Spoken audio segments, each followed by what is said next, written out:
I really appreciate y'all having me down there in sunny Palm Beach. It's kind of rainy up here in Georgia. Today we're going to talk about thread chasing with a jig, and to illustrate that, I'm going to attempt to work on an Acorn box. It won't be probably as finished or sophisticated due to time constraints, and I don't want to futz around too much working on fussy little details at the expense of covering all the material I want to cover. What I use is and I'll just start off with this. I use an easy threader jig. There's a better jig out on the market, but it costs more than twice as much. I was looking just last night on the Baxter Threadmaster. Willard Baxter, who created the other one that's made in Tennessee that you see Victor at the various symposiums. My club in Gainesville actually meets in his shop. He passed away before I got into woodturning, but his widow leases a shop, so that's just a little tidbit. So the first thing I want to do, I want to talk a little bit about box making and talk about the process, because I think that's kind of where you need to start. And one of the first things when you do turn a box, sorry for talking while I'm turning. One of the first things you got to recognize is if you turn a box, it needs to be out of dried wood. If it's not dried wood, you're going to get some movement, and the lid's not going to fit, or it'll only fit seasonally. Now, if you resign yourself to getting kiln-dried wood, you're going to be limiting yourself to maple, cherry, walnut, ash, and after that it drops off sharply. But if you start with green wood, you can make and rough turn it similar to the way you'd want to turn a round bowl. You turn it once, let it dry, and then you come back and finish it. You can do the same thing with a box. So I'm going to walk through that process real quick on how that works. We're going to start with this very green piece of sweet gum. So you round it between centers. You put a tenon on each side, and then you're going to come in, and this is not always obvious why you would do some of these things. So if it's not clear, ask me why I do some of the things that I do. You're going to come in and you're going to get rid of all this damage at the bottom. And the reason you're going to do that, there's twofold. You may need this in your final piece. Sometimes your final piece, it'll be back here somewhere, but if you need it, you don't want to have that little divot left in it. So when you finish, you're going to take the two blanks that you finish with, the lid and the base, and put them end to end and tape them together and set aside to dry. Mark the species, mark the date, to let it dry. They don't fit together real well if you don't hollow the bottom. So that's two reasons why you would do that. So we're going to start with that process. And I'm just going to come in here with a skew, lock everything down. Just kind of come in here.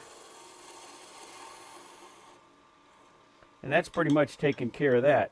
Now we're going to turn around and do the same thing on the other side.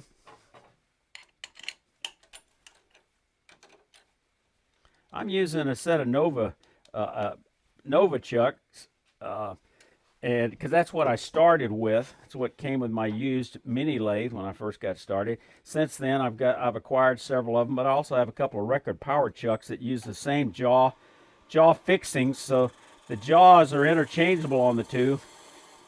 Except if you swap them out, you need to change the position of the number 2 and number 4 jaw, because these old Nova chucks were righty-tighty, or righty-loosey, lefty-tighty, I guess you could say.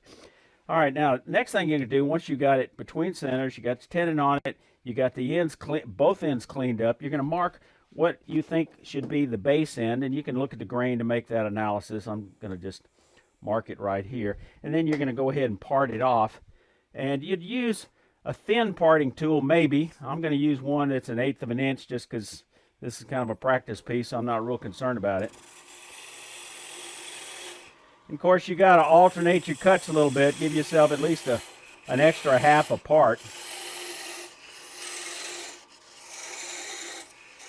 Now let's see if I can make this thing parted off without making it fly across the shop and having to pick it up. That's always a trick. So you get close, and then when you get close, if you slow it down, you know, you can just pop it off. So now we've got the lid end. Now instead of doing this lid end, I'm going to use the lid on the actual piece that we're going to be turning.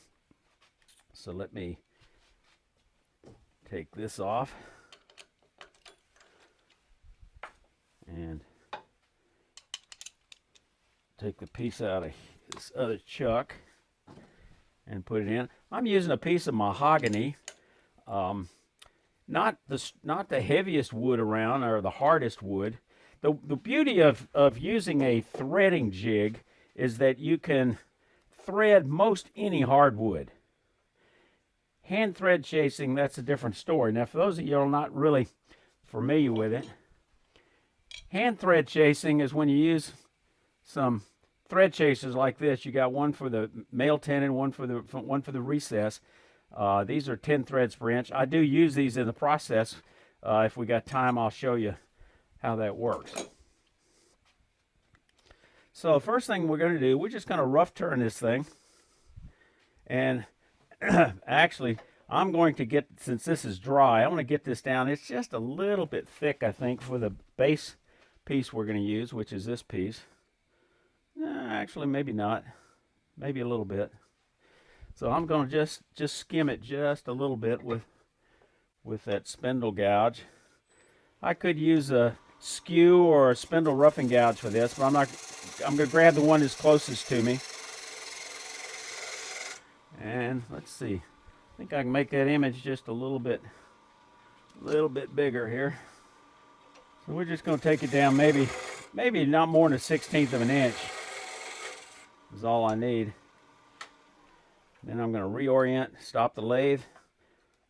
You know, some people joke about that, and they'll say, yeah, you're supposed to stop the lathe while you're moving the tool rest, and then they move the tool rest. But I really do make an effort at trying to stop it because it's the safe thing to do. Now, there's a couple of ways, there's several ways to hollow this thing. Some people say, well, why don't you use a Forstner bit? Well, that might be an option on small pieces that you're going to thread chase where that is the fastest and easiest approach, and it gives you absolute parallel walls. But for a piece like this, frankly, it's probably easier and certainly more fun to hollow it out. I use a pretty traditional approach of using a spindle gouge. This is a 1/2 inch. And you just start in the middle. And speed-wise, you know, I don't go too fast, maybe anywhere 11 to 1400, somewhere in there. And you just engage the tip, get into the wood, and then you're just going to pivot it. I'm pressing down with my thumb onto the tool rest. And now I can open it up just a little bit. It's kind of a rough scraping cut. It's not a pretty cut.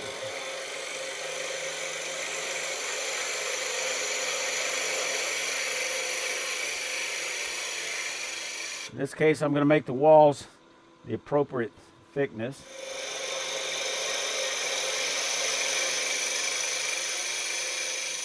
And I'm going to make this just a little bit deeper to have room for those threads.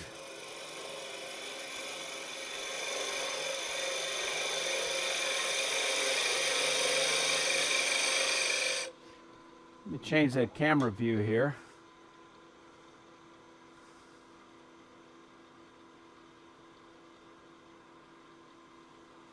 Okay.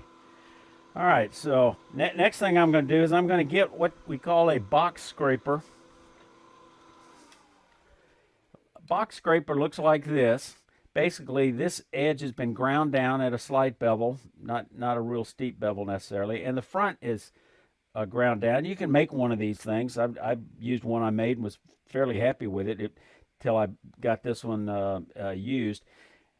The key is the end of this thing is not at 90 degrees. It slopes backwards. So when you're coming down the wall and you get to the bottom, you're not cutting on two sides because that's almost a guarantee catch. And I could use the front end to kind of skim across the bottom if I need to. So I'm going to come down the side to make parallel wall. And I'm going to raise the tool rest just a little bit because this tool is slightly thicker than the tool I had. And I want to cut just below center. So I line this edge up.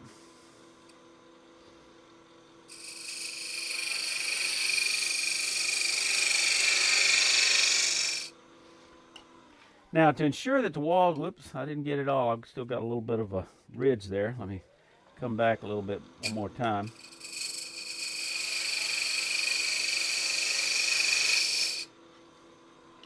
Now, there's several ways you can check to see if this is parallel. There is a set of calipers for that never really much worked for me. I'm going to do that. Some people like to use these things, and where you put them in and you know, get them till they're almost snug, and then you pull it forward and see what, you know, what the tension is. That's never worked for me, but it works for some people. One size does not fit all. I like to use a ruler, and you just set it in there like this, and then look down at it and say, is it pretty much parallel with the lathe bed? And in this case, it happens to be, or close enough. So now, before I thread it, I would go ahead and do whatever work I'm going to do on the bottom of this. I would clean it up, I would sand it, I would just finish it as nice as I could, and I almost always use texturing in the bottom of a box. Let me give you some examples of so there's that. three acorns that I've done that I've textured the outside. Hopefully I have time to at least show you that process a little bit, but not enough time to refine it on this box probably. That's walnut, madrone, and I think mahogany. Y'all got some lovely woods down there in Florida. We don't have up here. There's one. That's a shape that I kind of like. I like that lid with a little acorn to mimic the bottom. Of course, it doesn't look not a realistic acorn. It's kind of a caricature acorn, but people recognize it and like that detail. And then there's with it open. And there's 4 different tops, couple of different texturing, all the same texturing tool, slightly different fitting on the lid handle. I've textured the top of those. So back to hollowing. This is the process that we go through when we hollow. We hollow the top, we hollow the bottom. You want to leave the bottom wall a little bit thicker because you got to have room for it to fit inside that recess. So you got to, I'd say before you hollow lots of them, hollow one and then actually you come back later and use it before you get carried away and get lots of box blanks. And also your style of box can change. I've got a bunch of box blanks been drying for years because my style of box changes and changed, and the ones that I've rough turned just don't match what I'm trying to do. All right, so back to here. So we would hollow this out and go with it. But while it's here on this chuck and ready, I want to prepare the opening. And some of this sequence is going to be off just a little bit as I'm jumping from showing you how to hollow a piece of green wood to also preparing this lid for the actual project today. So we're just going to chamfer the lid a little bit. We're also going to put a recess in it, and let me show you what that's about. Okay, that one's a little bit hard to see, but there's a recess in the very back, and you've got various tools that you can cut that with. You can start off, if you're just getting into this, with an Allen wrench, and it can work. Get a big Allen wrench. This is a little bigger than the one in the picture, and just grind it flat. Let me go back to grind it flat. Grind the front down a little bit. Grind the sides down a little bit. This is a pretty hard tool steel, so it'll work pretty well. So we're going to come in here and put a slight recess.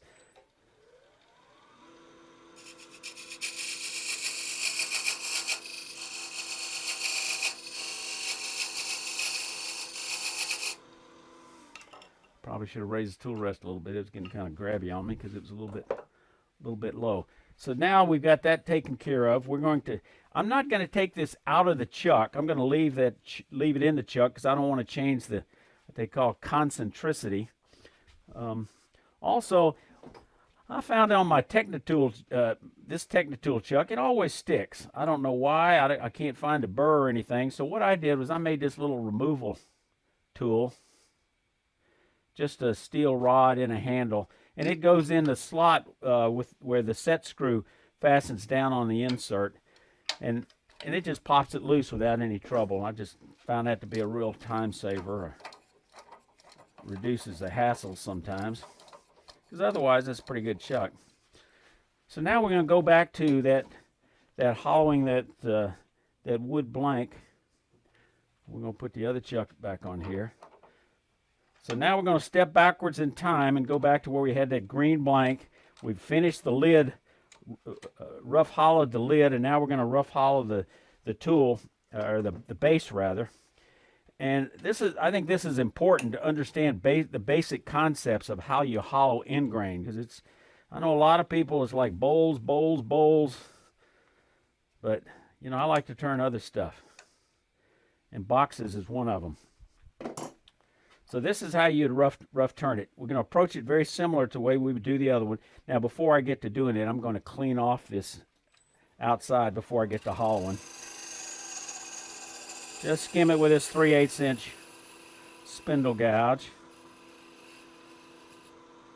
And then I'm going to mark the center, and I could use a skew. I'm going to use this beating and parting tool just to get rid of that divot there. I want a nice clean starting hole. Got to futz with it a little bit, make sure it's happening. Get that out of the way. And now I'm going to use a depth drill. I made a big long depth drill when I first started, from a long drill bit with a handle for bowl turning. And then somewhere along the line I realized very few bowls that I make are going to be any deeper than that. And this is so much handier. You don't have to put a ferrule on it because you're not twisting and turning, you're going straight in. So just basically glue in a drill bit. I've got several of these because it really speeds up operation, where I don't have to worry about whether this is absolutely perfectly running true. It's just drilling a hole. And I've scored little marks on the outside. And I'm going to go down about, past this mark somewhere. And you just poke it in there. Clean it out, and that takes care of that. Now we got a depth hole. Not only do we have a depth hole, we've got a place that makes it real convenient to bite into this thing to hollow. For small boxes, I will tend to use my 3/8 inch spindle gouge, but once you get somewhere much past an inch, you're better off switching to something a little larger. I know there are some people that can hollow this stuff out with a bowl gouge. That's never worked for me. And people say, well, why don't you drill the hole out? Wouldn't it be faster? Well, not really. Not by the time you mount it. This is fast. Green wood cuts easy. Again, we're going to leave the walls at least 10% thick, just like we would on a bowl.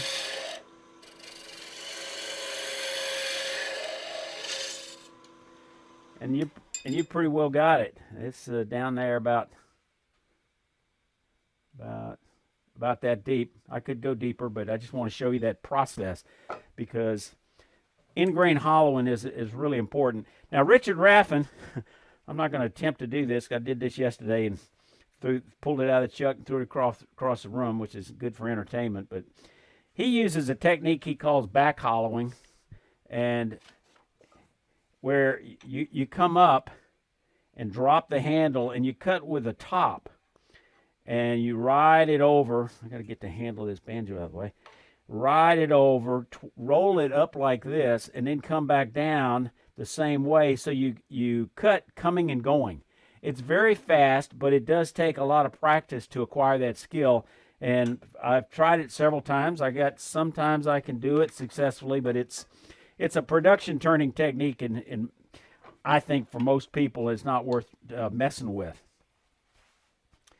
All right, so we're going to get that out of the way and go back to threading. Now, if y'all got a question, just stop me at any time. You don't have to wait until we get to a stopping point. This is that record power chuck. It's almost looks identical to the Technitool Supernova 2, but I just think it's machined a little better. But apparently they had some supply chain constraints or whatever, because Woodcraft stopped carrying it because they couldn't get them. But it's a very nice chuck. It's not a Vic mark, but it's still a very nice chuck. All right, so we're going to put this one back on. Now, it's probably worth mentioning. You ought to pay attention to to what kind of shape this is in right here, and kind of wipe it off sometimes to get rid of that dust before you go to seating the chuck. Because if you get dust in there, and sometimes I just rub it on my smock, if you get dust in there, you know, it can interfere with the fit. It can make it vibrate or chatter on you a little bit. Okay, now we've got it on there, but I didn't really need to put it on there because that's not what I'm doing next. Next, I'm going to mount my threading jig. So like I said, up in Gainesville, my club meets where Willard Baxter designed the Threadmaster. It's a very nice jig. When I looked it up yesterday, one to fit the size of the Powermatic was $800, which is a little crazy since this one is less than half that. The one that I'm using, the Easy Threader, it's not as good. Nothing that's half price is going to be as good normally as something that costs twice as much if they're reasonably priced. So here's the Threadmaster.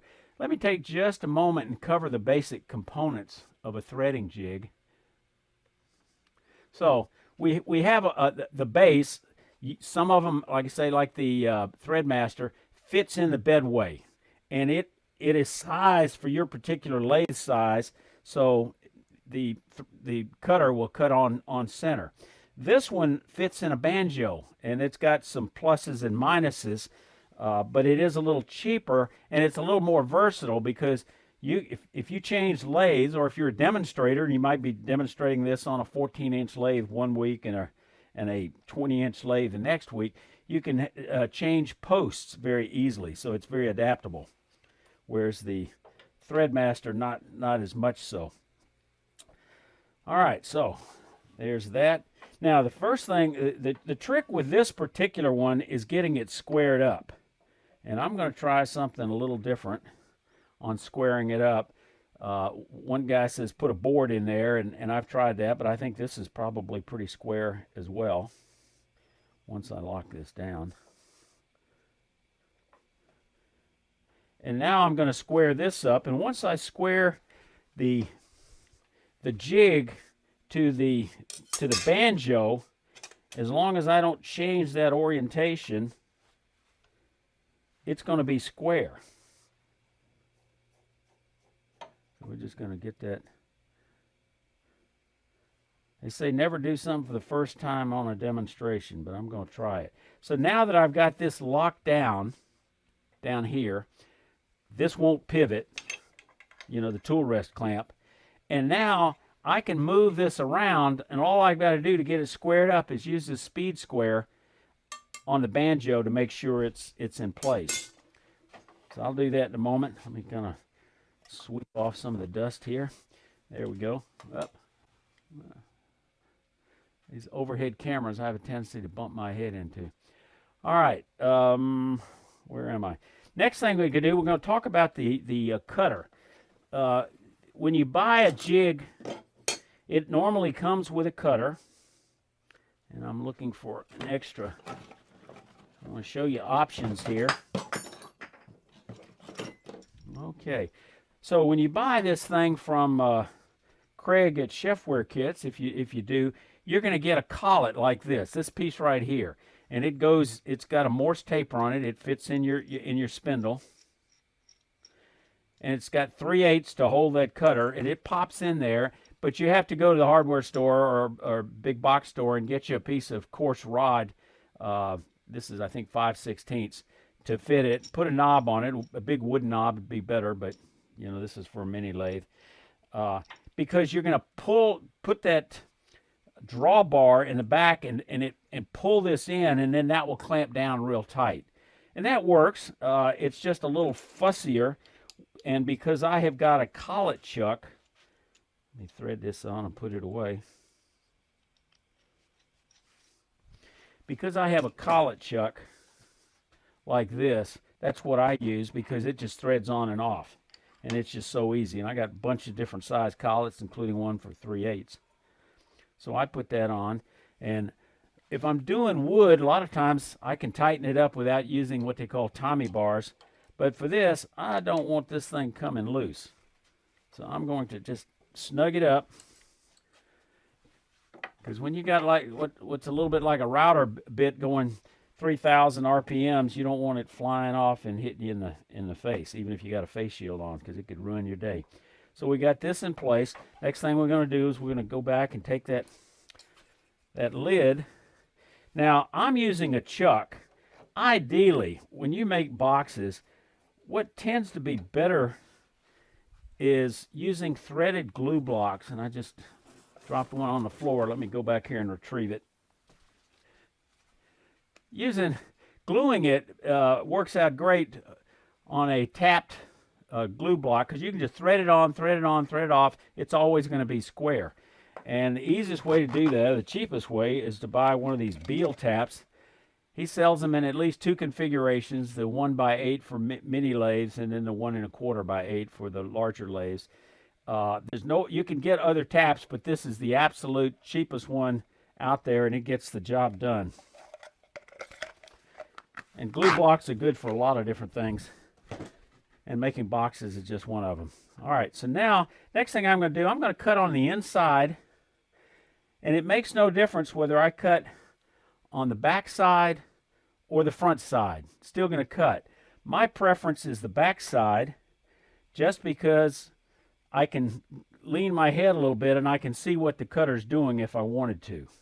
And so that's the way I do it. So now we go back to the speed square and try to line up this banjo, which hopefully will square up this whole thing. And then I'm going to kind of pull it until it comes close to engaging. Back it off a little bit. You want to start this thing with, somewhere around 5/8 of an inch or so, with the cutter slightly in front. All right, I got the banjo squared up, got it locked down. I've got this where it'll just clear it, and now I'm going to adjust the lateral movement. Let me back down on the size, so maybe two. So we have this XY axis change that changes with a knob right here, and we move it forward and back. And I need to move this forward until it engages the wood. Now I just have a little note right here, and it's RA, and underneath it LTM. This is just a reminder to me of which way to turn this thing. It's got right away. If I turn it clockwise, it moves the chuck away from me. LTM, left to me. So I turn this counterclockwise, and it moves toward me. So I'm going to move this toward me. And before I do that, I've got to release the tension on it with this little lever or knob, depending on what Craig's current configuration of the day is. Okay. Then I tighten it back up, and I think it's just touching the wood. So now I thread it back a little bit so it's clear. Now I'm going to step behind the lathe. You can't see me, but I'm stepping down the lathe, and I'm looking right down the bed of the lathe at the jig to see if it looks like it is squared up, and it is. So you don't have to write all this down. You'd get in directions if you bought one, but there is a certain depth you're going to cut for threads, whether it's a 16 thread per inch or a 10 thread per inch or what have you, based on this lead screw right here. This is a lead screw. In other words, this cutter, that's a 60-degree high-speed steel cutter, it's going to cut threads no matter how fast or slow I turn this knob. It's going to cut 10 threads per inch because it's matching the threads on this lead screw. All right, so I'm going to turn the lathe on and start cutting. The depth that I'm cutting is 0.056 inches because that's the appropriate size thread depth. I generally take one pass and cut about 2/3 of it. And for that, that's one turn of this knob right here that you can't see right in front of me. And it has a little mark on it, so I can just tell, back it off a little bit, and just left to me. So I'm going to turn it this away, loosen the tension, bring this knob around one full diameter, and that'll get me 2/3 because it's 1.5 turns of that knob for a 10 threads per inch. For a size acorn like this, I like 10 threads per inch, It's somewhat coarse, but it's not disproportionate for a larger acorn, and it gives you a nice good fit that will hold up well, that will cut in most any kind of wood. Smaller acorns, frankly, I prefer not to use a jig. I'd rather use a hand thread chaser. Now, what are the pros and cons? This is more expensive than a hand thread chaser, but it's like using a little bit more like using a table saw with a fence to it. There's not a lot of skill. You just got to learn the few basic rules and tricks, and then you've got it. The other one, hand thread chasing, is a skill that takes some time to master. Did I hear? Was that a cough or a beginning of a question? Guess it was. Okay. So now I'm going to turn this on, and I'm going to turn this thing up just about as fast as it'll go. Kind of scary. I don't normally go that fast. So I'm up a little over 1,000. I make sure everything is locked down. I'm going to put my hand on the chuck to kind of steady this for vibration. And then I'm going to slowly cut.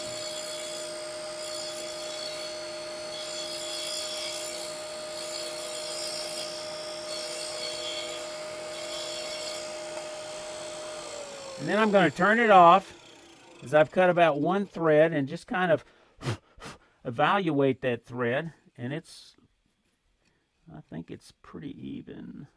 Looks like it's pretty even all the way around, so that's a good thing. Okay. And I'm going to take, because I'm going to take my control and move it over to the right, because I've got my left hand here, and it's easier to turn it off with my right hand, or a little safer than to have to take this off and lose it while it's vibrating, reach over here to the left. But it's just a nice thing. Not essential. Let it get up to speed.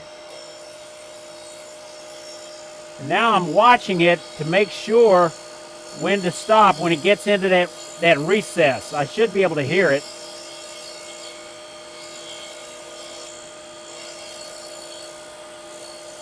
There we go.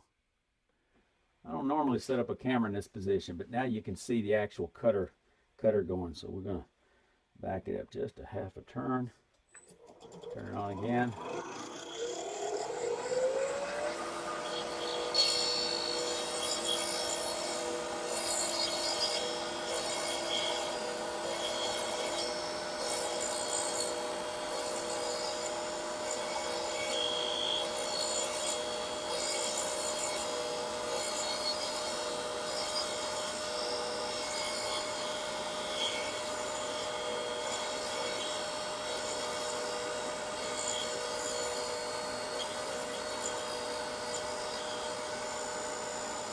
Okay, I think I'm there.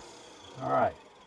Now, some people will leave it running and back it out. I just, both ways work. I just feel more comfortable doing it this way. The cutter will kind of clear out some of that sawdust. And now I'm going to examine those threads and decide, are they deep enough, even though I cut it 1/3? Or do I need to go a bit deeper? You want it with slight flats on it. Some of them one side's got a little bit of flat, other side's got a little bit of sharp. I think I'm going to go about another 1/4 instead of a full half. So I'm going to again loosen the tension, and I'm going to left to me to go into the wood, and I'm just going to go 1/4 of a turn instead of the half that I might expect to go, and I think this will probably be fine. The other trick, it's not a bad idea, is after you do a little bit of cutting, some people do it at the very beginning, use some type of liquid that will kind of relax the wood and maybe reduce tear out. I'm using a secret sauce that I learned from Michael Mocho. This has got dishwasher detergent in it and diluted with about 10% denatured alcohol. And this is mostly for hand thread chasing, but it'll do this. You could use mineral oil. There's other things you could use. And we're just going to get it in there, let it get into those threads, soften the wood a little bit, less likely to have have chipping and tear out. And we're just going to kind of rub our fingers on that thing a little bit to coat it nice and smooth. And we'll give it a half a second to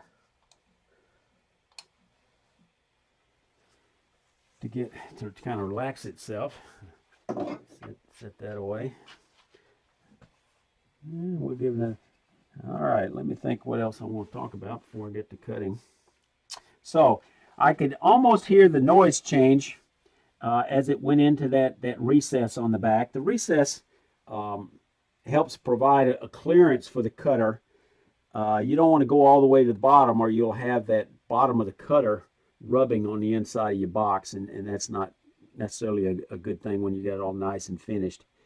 There was something else I was going to tell you. Oh yeah, the depth of the tenon. For the recess, you want to cut about probably 5 or 6 threads as general rule of thumb. So for a 10 thread per inch box, that's just about 3/8 of an inch. And I've got, keep hitting that camera here. If I count these things, it's like I got 1, 2, 3, 4, and I've got 5 threads on here. That's good. On the male tenon, you only need about 3 threads, so that tenon can be a little bit smaller. So now I think we've had a chance for that to kind of soak in there a little bit. So we'll turn this back on. Take one more pass. Now it's up to speed.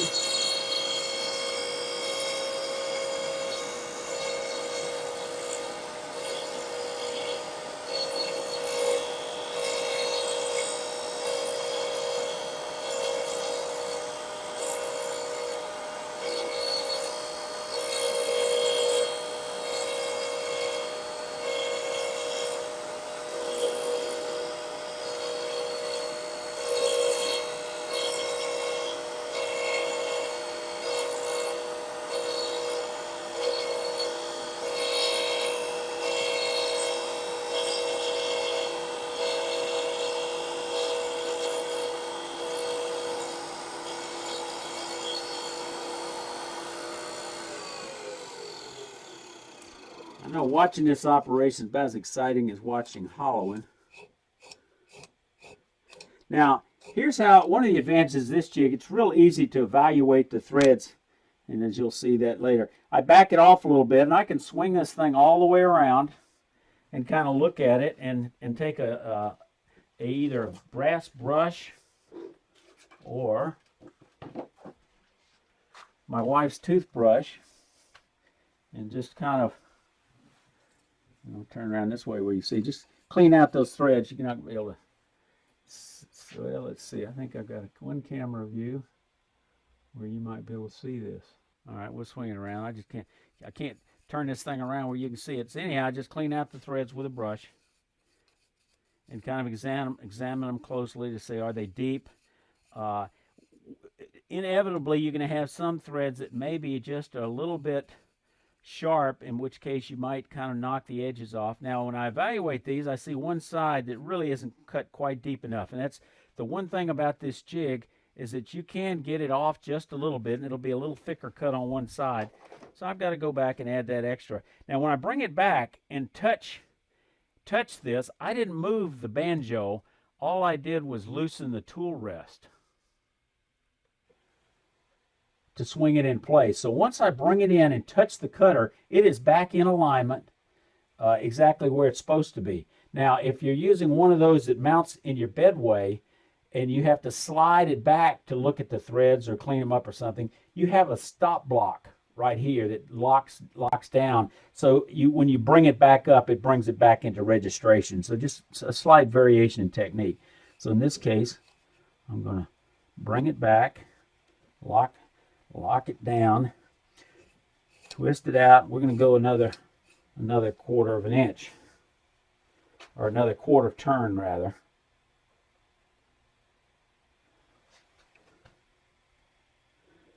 Tighten it up.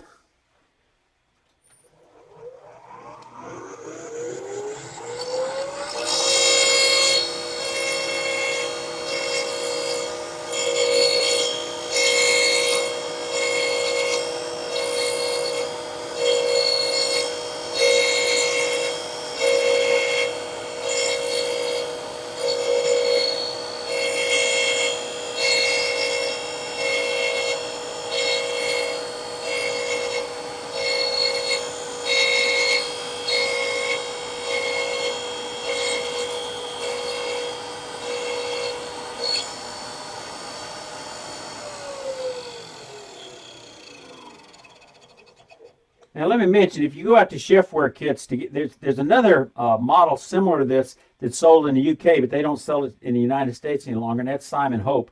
It's about the same price. I think they may have a dealer in Canada, and frankly, it is better made than this jig. I will say that. You can also get the forerunner of this jig, the one that I actually bought off eBay from a small machinist in the UK, but it had some quality control issues. Chefware Kits became the U.S. distributor, but they had so many quality control issues, they went out and had a local machine shop fabricate their parts for better quality control. So Craig there at Chefware Kits has played around with these things, and now he's turned this thing into a what you might call a reversible belt.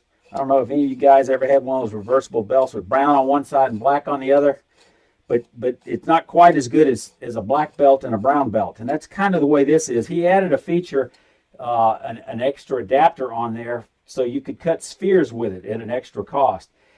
By doing that, he had to compromise some features in my mind if you're using this thing as a threading jig. It has a larger wheel here that you need for the threading jig, but I don't think I'd like it as much as I do for threading, but it works with a sphere cutting jig.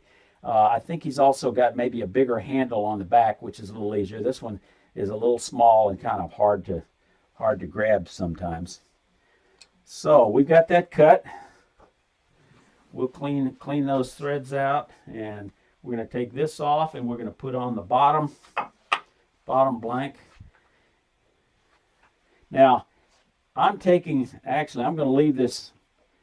Let me think about what I want to do here. I'm going to leave this on the chuck. We're not going to finish, may not finish all the operations, but I don't want to lose the registration on the chuck by taking it out. Fortunately, I do have another chuck with the same size jaws,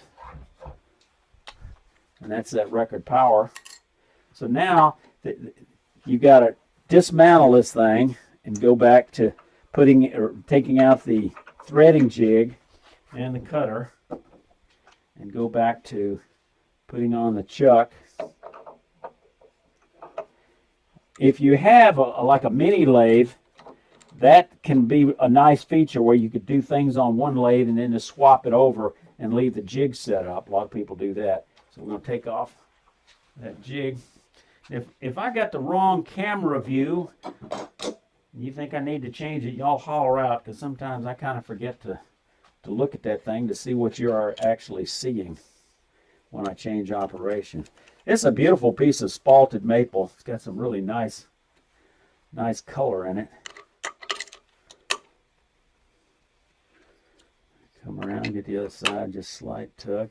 This is very dry. It's been around my shop for several years. Now, here's one of the mysteries of life right here, is how do you make this fit this? And some of that just comes with practice. There's a little bit of math involved, but it doesn't have to be. But you gotta figure out what works for you, and what works for you might vary from somebody else based on how they set this up, how they tighten things. Very, very minor variables that might add up that cause their tenon that they're creating to be slightly different from one you would make. So I'm going to measure the inside of this, and then we're going to add a factor to it to make it larger, because if this fits inside here, obviously you won't thread if it fits inside. So this has got to be larger, and it's got to be just the right size, and it might take one or two tries. So we're going to use a set of calipers. I wanted to show you some dial calipers I started with, because I thought, well, I don't want one of those things with a battery in it, because the battery's always going to be going dead. And so the dial calipers looked like it's a better fit. Now it disappeared in my shop. Y'all can probably relate to that, because I haven't used it in years. But it's a lot harder to look at those numbers and those little gradations and figure out, well, what is that measurement? This thing, all you got to do is read it, and it gives it to you in inches, millimeters, and fractions, which I like. So I'm going to set this thing, first of all, you zero it out. Then you open it up. And I do it one direction, 54.28 millimeters, and then I do it in the other direction, kind of like artillery. You take a couple of 5440. I'm going to use the largest one. And now I push the 0 button, and by 0 button, it goes to 0. The good news of that is this is still set at the appropriate distance, and I can add that factor that I want to add, which is for 2 millimeter, or for 10 threads per inch, is right at 2 millimeter, or about 0.078, I think.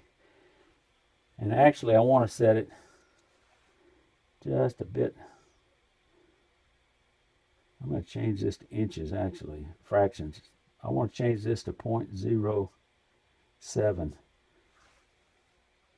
which is actually, whoop, I zeroed it out, doesn't matter.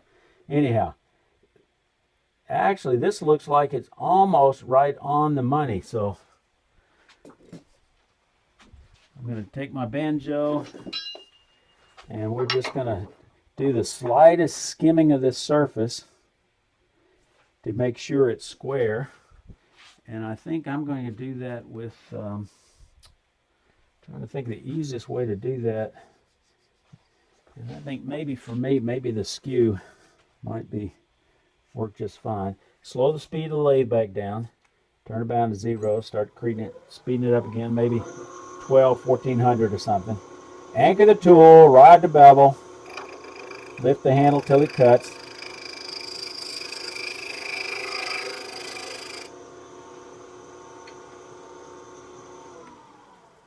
And I think I've got a nice parallel edge there. I kind of line up the tool rest parallel with the lathe bed and kind of glance down there, and it looks like it's on the money. And let's go back and just kind of see how close we got. We got just one more tiny little pass.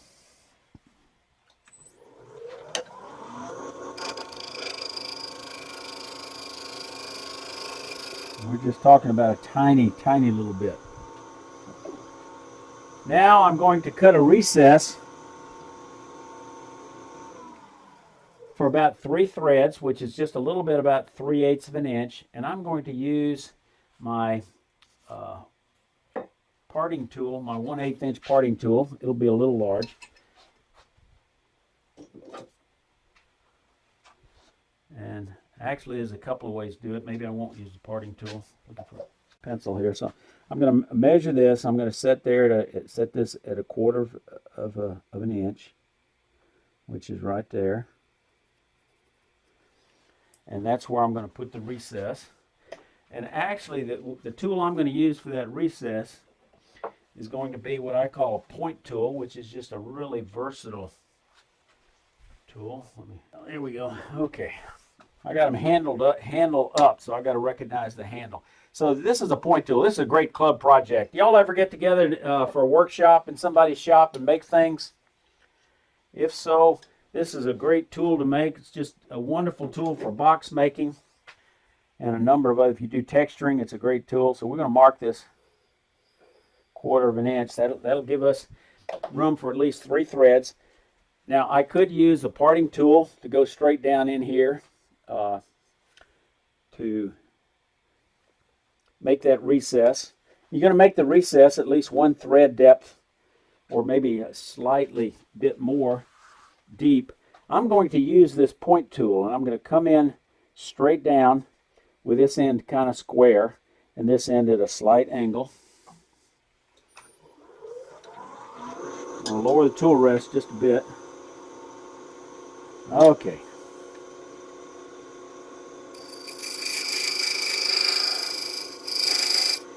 And I find the aesthetics of having one of these that's kind of at an angle to be slightly better than a channel, but maybe that's just my sense of aesthetics. But it's also Richard Raffin's, because that's where I got the idea from.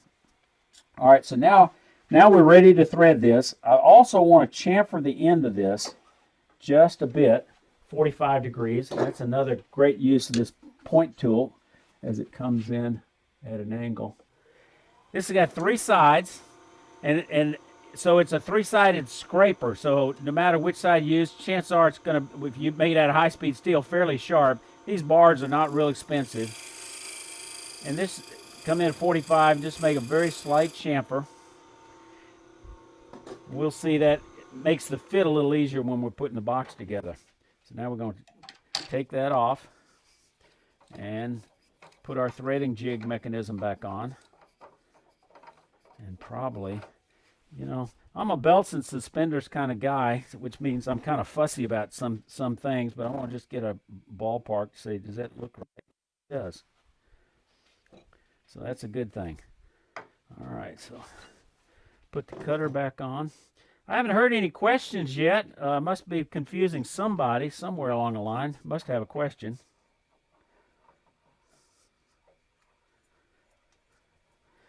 All right, so we got the cutter back on. We got. So anyway, if you really want to do something on the cheap, you can still buy that really cheap one. The first one I got, gosh, over 12, maybe 12 years ago from England. The guy's still making them. He sells them on eBay, and you can get it shipped to the U.S. for about $200.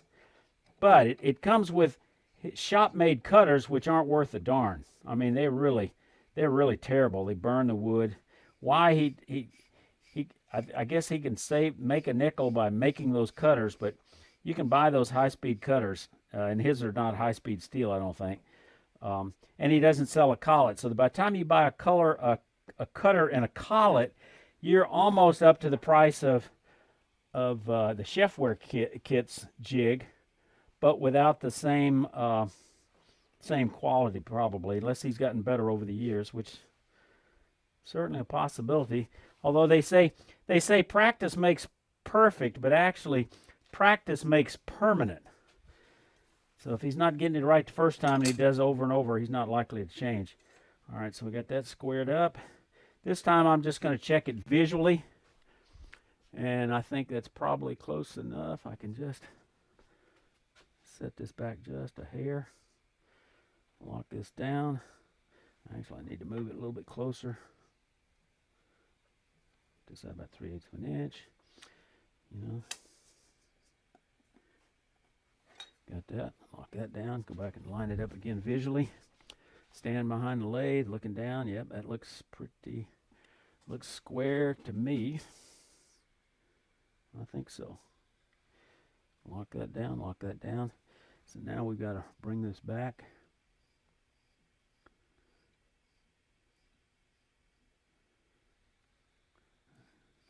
Now we got to loosen the top, and we got to left to me, right away. I'm bringing that left to me because it's too close. Thread it down till it almost touches. Left to me. Well, I can tell this thing has got a gap. So I'm going to visually look down here and see how it changes as it comes around. And I can tell either the wood is something not right. I can't figure out what it is. So let's loosen this and see if I can't just get it close.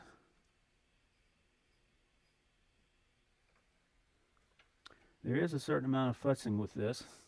It just comes with it. All right.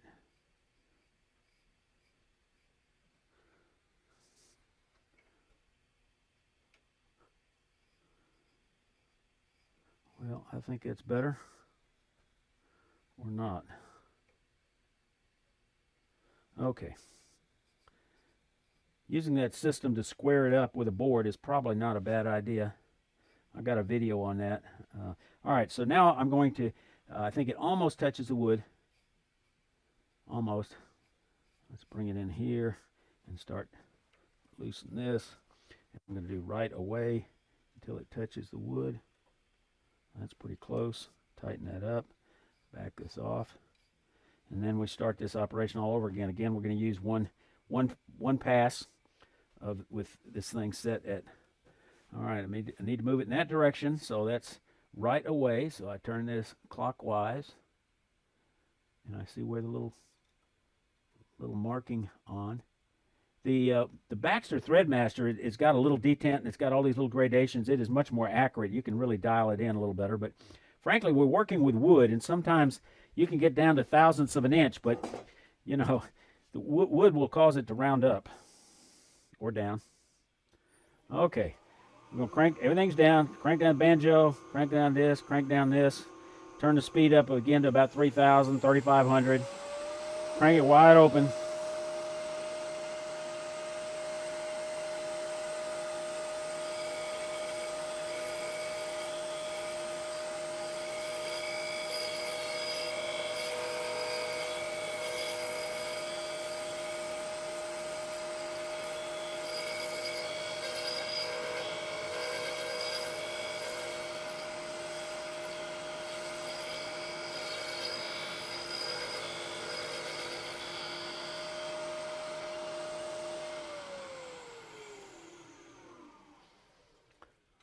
Let's go back to that view. Okay. So I look at these threads. They don't look deep enough. Sometimes threads don't have to be pretty. They just have to work. But this one is not deep enough on one side, clearly. And I think what I'm going to do, I'm going to loosen this. Well, I'm not either. We're just going to back out and go ahead and do it the other half a turn. Loosen this right away. Turn this thing one half and go for it.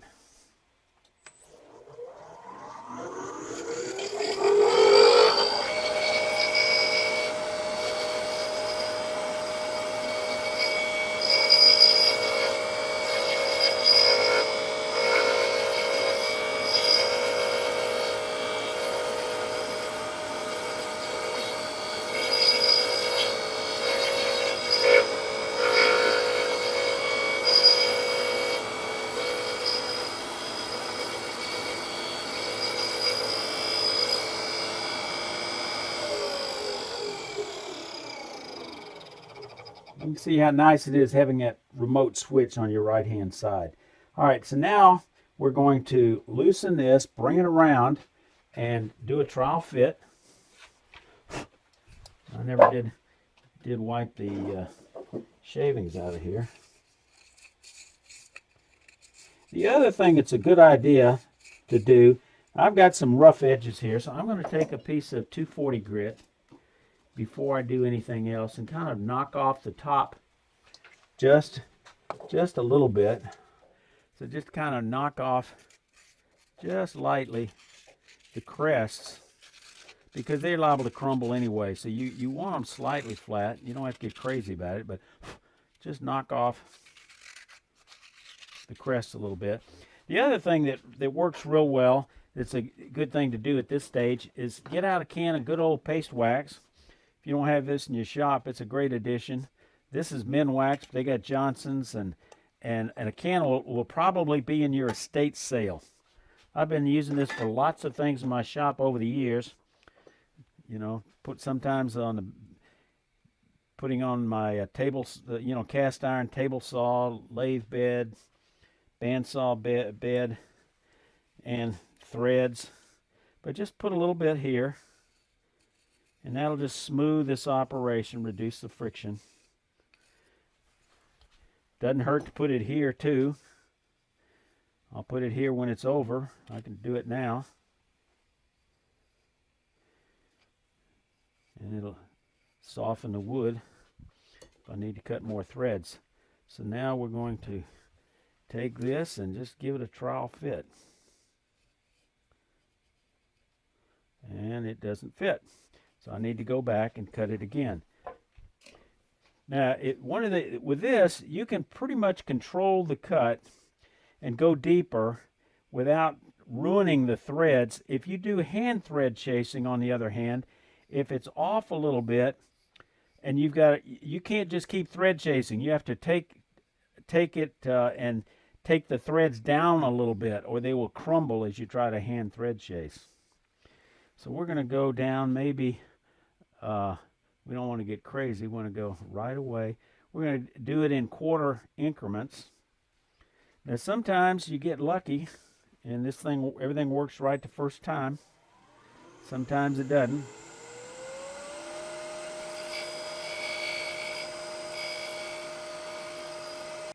Okay, I got it to fit. Take the cutter off.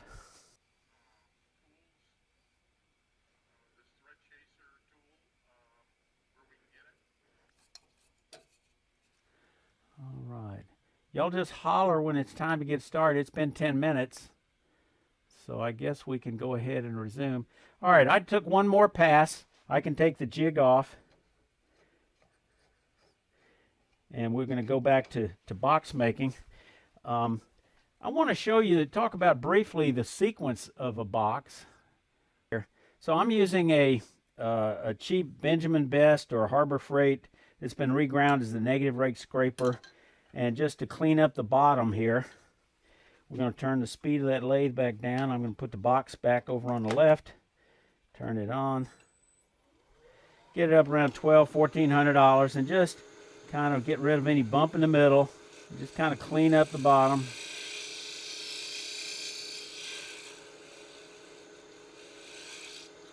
And then I probably ought to touch that up. I don't want to make this a sanding exercise, but I do want to show you a couple of sanding tricks. I think I can start probably with 240 on this. Let's see. That's pretty close. I'll probably back down to 180.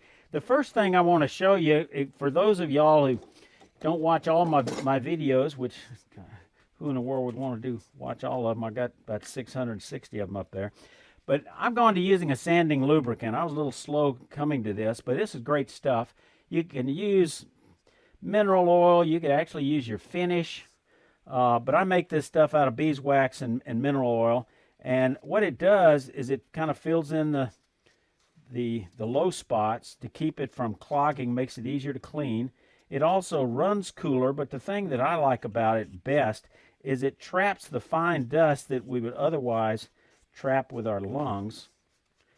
And it works great. And again, if you do club workshops, man, this is a great club workshop thing to make this. Let's go change views here again. To make this stuff, you can get these containers at the dollar store. You can buy the mineral oil cheapest at Walmart, and then somebody come up with some beeswax somewhere, Amazon or elsewhere. So it really works great. So you're gonna slow from what you would normally turn at. You're gonna slow the speed down a little bit by maybe 1/3 or 2/3 of your turning speed to get the inside. I should have done this before I had the threads, but I was in a hurry. And it's one of those things about turning a box, it's really important to get everything, the sequence right. And if you haven't turned a lot of boxes, and even if you have, you've been away from it a while, it's easy to forget. Okay, so here's the sequence of most any box. You turn the lid first, and the reason you do that is when you size that lid, you can make it whatever you want. When you go to do the base and do the tenon, if you screw it up, you can back the tenon down and make another one and just have a minor design change. But if you do the lid, if you do the base first with the tenon, and I'm assuming this is an overfit lid, which most boxes that are spindle orientation boxes to maintain their, the uniform movement during the seasons rather than a cross grain like a bowl. It just works. It's just easier. It's safer. If you have to correct it, if you screw up if you do the tenon on the base first, then you do the lid and you don't get a good fit, you got to throw away the lid and start all over again. And if you want head grain matching or something, you got a problem. But if you get the lid first, then you do the base, then you can always back down on the tenon on the base. And this is the same sequence whether you're doing just a standard box or whether you're doing a threaded box. The only difference is here, when I do the lid, then I'm going to thread it. Then I go to the base. So now we have done the lid. We've kind of cleaned up the bottom with some 180 grit. It could probably be finer, but let me switch back to one other process that I want to show you that works great. So we talked about sanding lubricant. The next thing we're going to talk about is, again, something great if you're doing a club workshop together, is you make what they call abrasive paste. I started off using U-Butte Triple E from Australia because I got a can of it used with my lathe, and it works great. But it has, I didn't notice it till later, but it does have a smell because it has VOCs, volatile organic compounds, in it, like mineral spirits. Whereas this stuff is green. This is basically the same thing I showed you a moment ago for sanding lubricant, except it also has some diatomaceous earth, which is the remains of fossilized sea critters or algae, I can't remember which, from millions of years ago. It's turned to silica. It's got all these sharp edges. You can buy it at Home Depot as a mechanical pesticide. It's used in toothpaste and other things. It's food safe. You just don't want to breathe it because it's just a real fine powder, and with all these sharp edges, you don't want to get in your lungs. But you could eat it if you wanted to. So I've got a video and formulas for that on my YouTube channel. But it works just as well as U-Butte Triple E, but it doesn't smell as bad. And you put that in there and just buff it, and you get that wax in that surface. And for the inside of a box, frankly, sometimes just that wax surface is all you want because it gets a nice smell. Whereas if you use that U-Butte Triple E, you put the top on that box and you open it up months later, you may still have that smell of that mineral spirits. It's not going to smell good. All right, so we got this ready. So now we go back to our box sequence. Now we're going to do the base. Now we've already done the base. We haven't hollowed it. Now I could go back. I'm not going to waste time hollowing because I showed you basically the hollowing technique, and I could worry about hollowing it later. The next thing we're going to do is we fit the lid to the base. So let me go ahead and mount that base back on there. And going back to my little shop tool, tenon Technitool removal tool.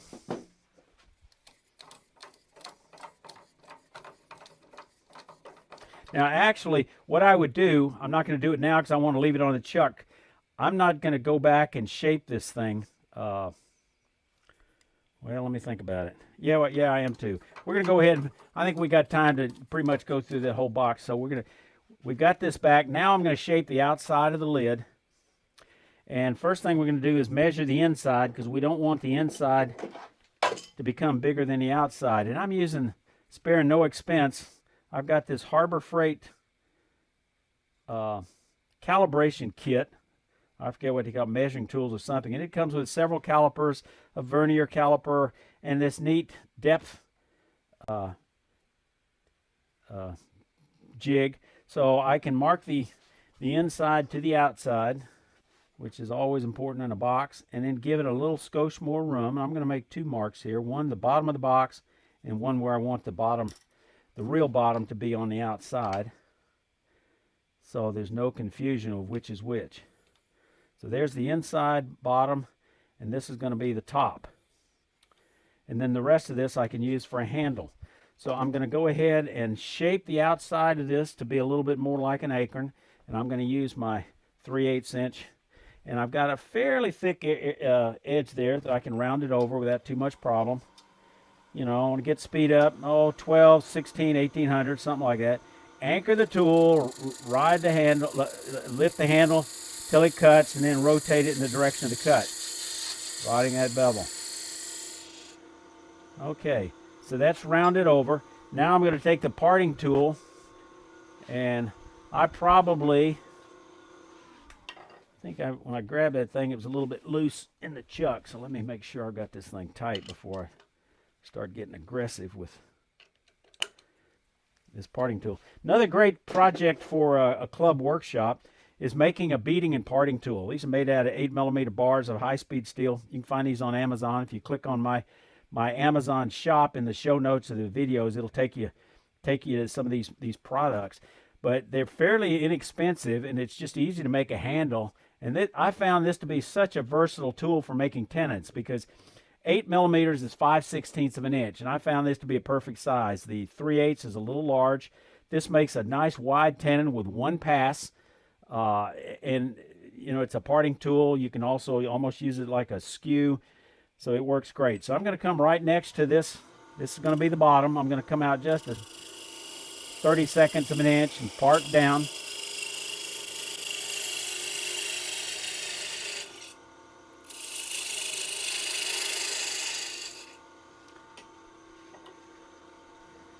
Come back here on the edge and round this over.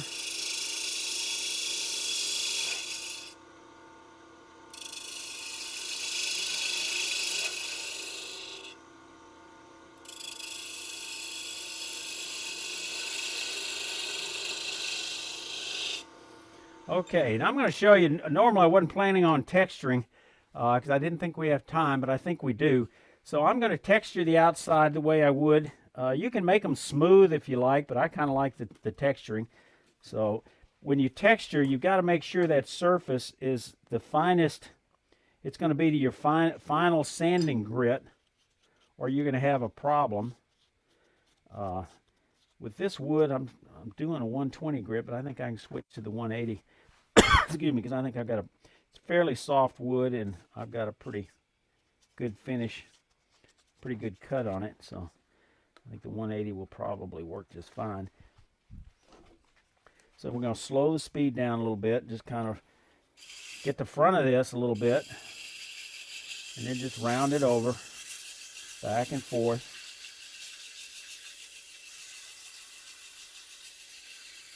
And then I probably should step it up to the 220 grit.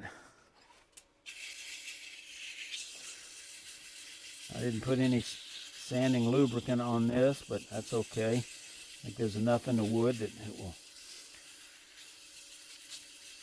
take care of that for us. Get that edge nice and smooth and round. Okay, so now we're ready to texture. You can use different texturing tools. If you're doing small acorns, let's see here. Whoop, I don't know what that was about. Let's see here. Okay. You could use this Wagner tool for the smaller ones, not so much for the bigger ones. I like to use the Sorby spiraling and texturing system. This works great for this. And we're going to start. We want to raise the tool rest where we cut right on center when you lift the handle, because it's really kind of a scraper or embosser, so the handle needs to be up a little bit. We're going to come around the edge and come around there. We can't go too far. We'll do the best we can. We're going to slow the speed down for this, no more than about 400, because it doesn't have a bearing. It's got a bronze bushing. I'm using the coarse wheel because that's what it takes on this particular design.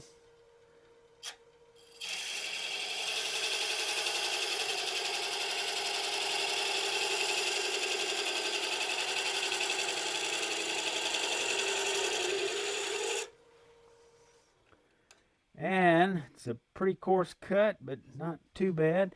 So now here's where this saddle comes in. I don't want to make this a full-blown texturing class. We don't have that much time. But it allows you to replicate the angle. It's got a little witness mark on it. You can kind of visually check it. So we're just going to swivel it in the other direction. I don't clamp this thing down as tight as it'll go. It's snug enough where I don't have to bother to use an Allen wrench. I just spin it to the other side, and it works just great. So now we're going to pick up the cut and going in the other direction.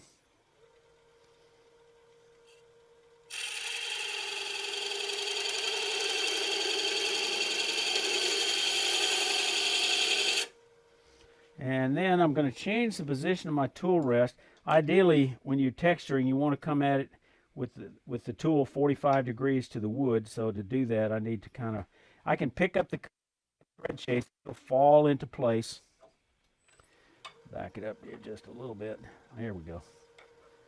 So just ease it in, and it'll find that. Whoa, thing's unthreading on me. Not supposed to do that.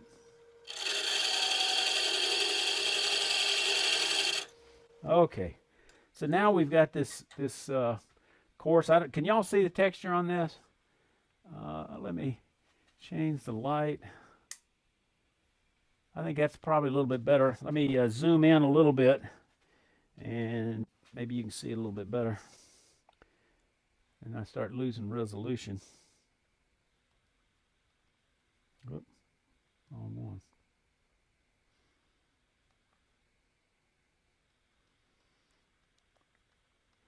So you can see the texture. If I spray a little water on there, it would pop a little bit, but it gives you a nice look. And Then we're going to take it down a little bit more. Put that out of the way. Get that out of the way. Okay, I'm just going to come down and take this down a little bit more before we take it off.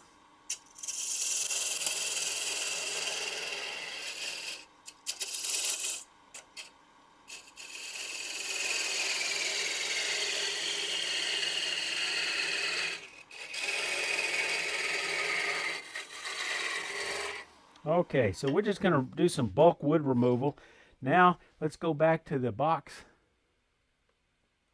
where we were, back to the box sequence. I'm going to take this off. So we're finishing the top of the lid. We've already got the box hollowed out, and we're going to put that box back on here. And we're going to use the box as a screw chuck, or if you weren't putting threads on it, basically it's a jam chuck. This is the sequence you would normally use on a box. You would use the base as a jam chuck because you're going to make the lid fit real snugly, and then you're going to do fine tuning later. In this case, we've already got the fine tuning with the threads that I did while we were on a break, and you just thread this on. So now I can finish. Oh, you can't see that, sorry. Let's do that again, slow motion. So the threads fit perfectly. It got a nice registration, no gap anywhere around the edge, so that's just about perfect.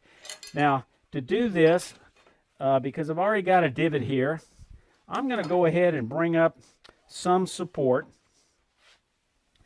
I'm just going to use, oh, sorry about that, just use a cone center, because I'm going to put some pressure on here. We go till about 11 o'clock, is that right? Is that how much time I've got till 11 o'clock?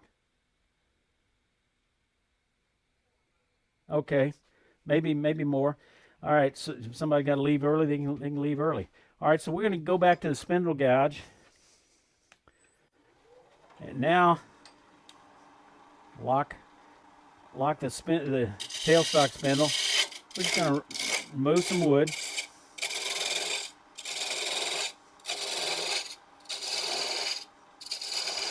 Just using my body. All right, so now we're going to finish cleaning up the top. And I'm going to leave a little bit of a proud feature there. It's going to be a design feature.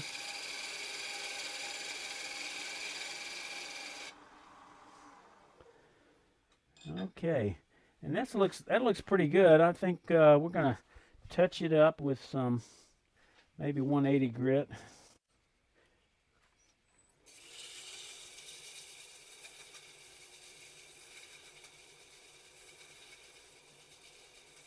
Okay, that's going to be good enough. Now I'm going to add a tiny little bead here. We know acorns don't have beads on the top, but normally that husk design would come all the way across.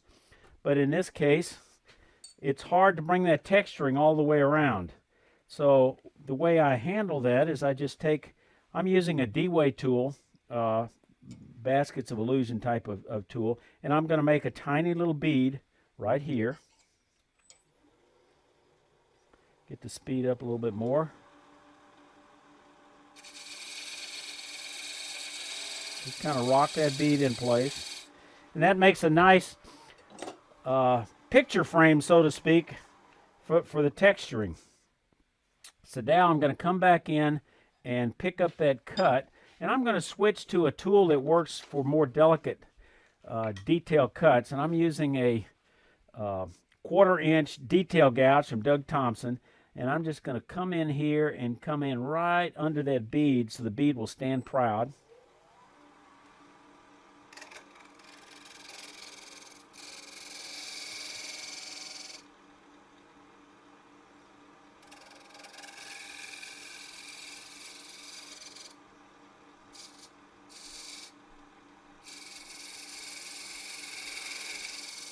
And now we're going to come in on the other side of the bead. Get this nice smooth cut. right over where I sanded, but hey, sometimes it works that way. Get your sequence wrong. And now this little feature on the top, I want to thin it down a little bit. Now I'm going to switch back to 3/8 because I've got a little more wood removal to do.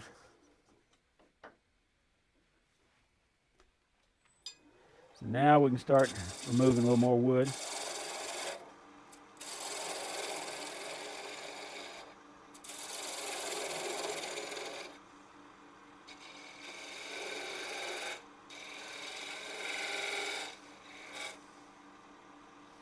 I'm going to go back to that detail gouge. So landed handle first. That's a good thing.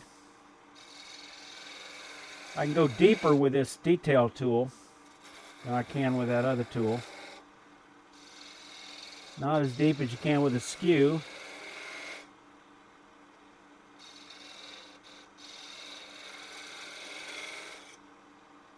Alright, so now I'm going to just decide what kind of feature I'm going to put on here on the fly.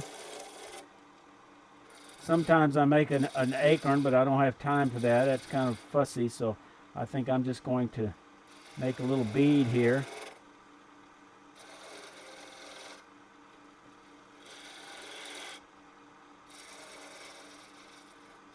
Like that.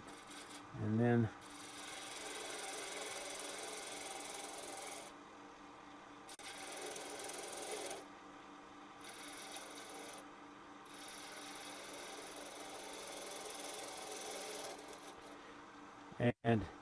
what I would probably do on this is I would take a flush cut saw.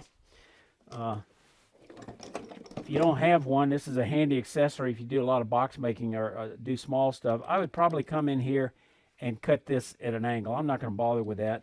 You see where we are on that process. And so going back to the sequence, so we've done the base, we fit the lid, and then we finish the lid, which is what we just finished doing. Now I would probably shape out the outside of the bottom of the box. Normally that would be done if for other kind of boxes, and we'd be finishing the bottom. In this case, we've got more work to do, but let's assume this was a standard kind of box and we just needed to clean up the bottom. Here's how we would do this. Normally you would use a jam chuck. But in this case, we're going to make a screw chuck, and we're going to do that with hand thread chasing because it's just so much faster and easier. And I'm looking at my key here. And I found that this just works, this technique, it's surprising how well it works. Let me show you some pictures.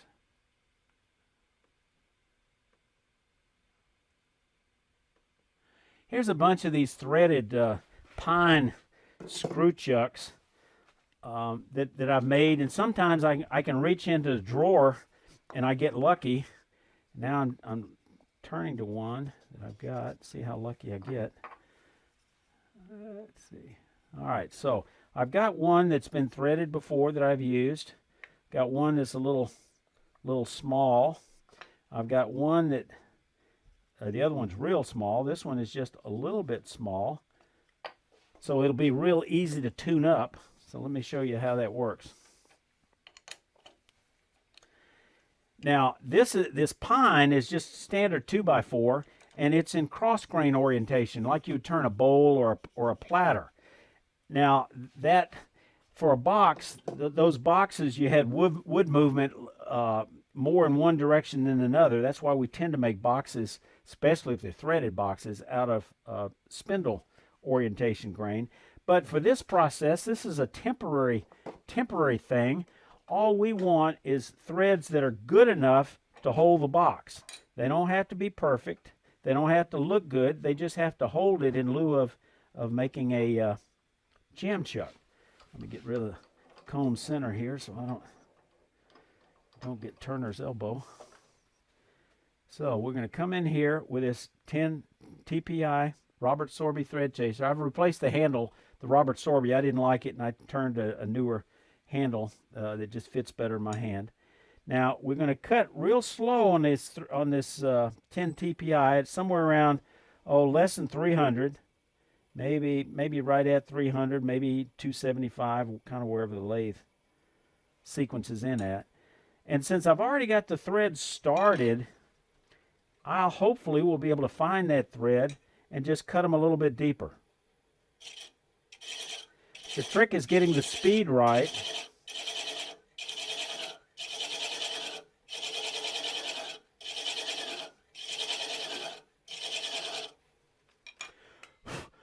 And these are nasty looking threads. They are nothing to write home about. But again, they only have to be good enough to hold this box. And it's just amazing how easy it is to cut those threads. Now they're slipping a little bit. So I think what I would probably do for that is the way you would typically handle it on a box lid where you're jam chucking it, where it's a little bit loose. You'd put in a piece of paper maybe, but you might start with some water. We're just going to swell the fibers a little bit, and I guarantee you that's going to lock down onto those threads and hold this thing while we finish the bottom. Swelling so much it almost won't. So now I'd bring up tailstock support.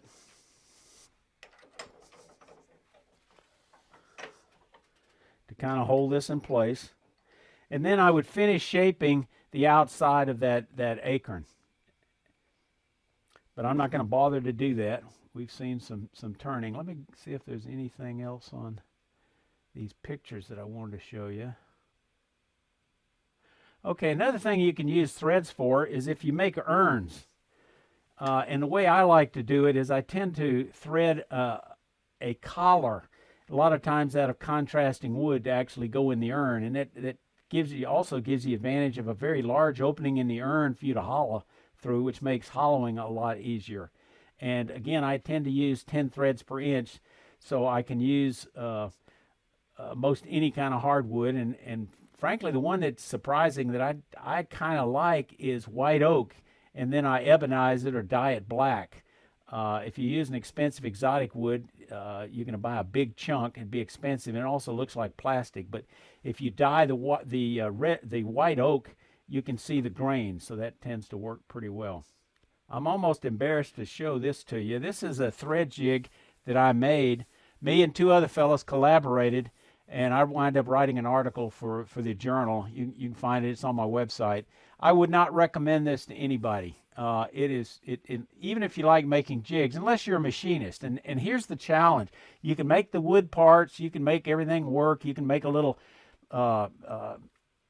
indexed wheel for exactly how, almost click by click, how deep you want to make that cross-threaded or XY movement. And get that down pretty good. The challenge is getting that thread adapter on the end of that rod, and that's basically coarse rod, 3/4 by 10 from a big box store like Home Depot. The challenge is you can't just put a nut on it and think that nut's going to be perpendicular to the bar, and it's almost where you have to machine it. You've got to get that chuck adapter running true and concentric with that lead screw, and we thought we could do this off the shelf by playing with it. It didn't work real well, and actually my 16 teeth per inch, the thing seized up on me and just got jammed on there so tight it just ruined the jig. But it's not, to me, it's not worth making one unless you're a machinist. But if you're a machinist, go for it. All right, let me check my notes real quick, see if there's anything I wanted to cover that I forgot. Meanwhile, y'all be thinking of any questions that you meant to ask, but you didn't. Oh, one other thing. I showed it in an earlier earlier picture. Do that. See that little dish? These little dishes are great things if you're going to make a big acorn. Make you a dish. Because it keeps it from rolling off the table, and that's important. So you make a shallow dish. You can use something like 3/4 inch and take it down a little bit. I just made a big tenon, and I sized it to fit my normal jaws so it wouldn't damage it much, and just left it on there. And I mounted it onto a threaded glue block that I showed earlier. You get a scrap like this, and you fasten it onto that glue block with either hot glue from not the craft glue gun, but an industrial strength glue gun that'll get it hot enough. But I find it easier to use Turner's tape. I've been using the same roll of Turner's tape that I got used with my mini lathe 16 years ago, and I'm still using that stuff. It comes from Woodcraft, and it is just super strong. You put a couple of strips on that glue block, put that on there under pressure, and it's not coming off. Then you can turn the bottom, texture it, sand it, make a nice tenon, turn around, shape the outside, turn it around, and then hollow out the inside. Maybe put a little texturing in the middle, just for good luck. And then, a size about 3 inches. Let me measure this thing. I think it's right at 3 inches. Yeah, about 3 inches will hold most any kind of Acorn box, and it just keeps it from rolling off the table. And it just displays real well in one of these little dishes. Okay, that's pretty much the things that I wanted to cover. I don't think I've had more than about 1 or 2 questions. I know there's something out there y'all want to ask. Okay, thanks for reminding me. Someone asked earlier during the break. I typed it in on the chat. It's chefwarekits.com. He goes to all the most of the symposiums. He's from, I can't remember, it's either from New Hampshire or Vermont. I think he's from New Hampshire. The Easy Threader is the one from Chefware Kits. That's the one I'm using. And the Baxter Threadmaster that costs about twice as much is he usually comes to the bigger he came to the regional symposiums here in North Georgia because he's from Tennessee. I doubt if he'll be at Louisville, but he might. And then if you want one that's reasonably priced, closer to the Easy Threader but a little better quality, but I don't know what the price is coming from Canada or what issues you got, but I don't remember the name of it.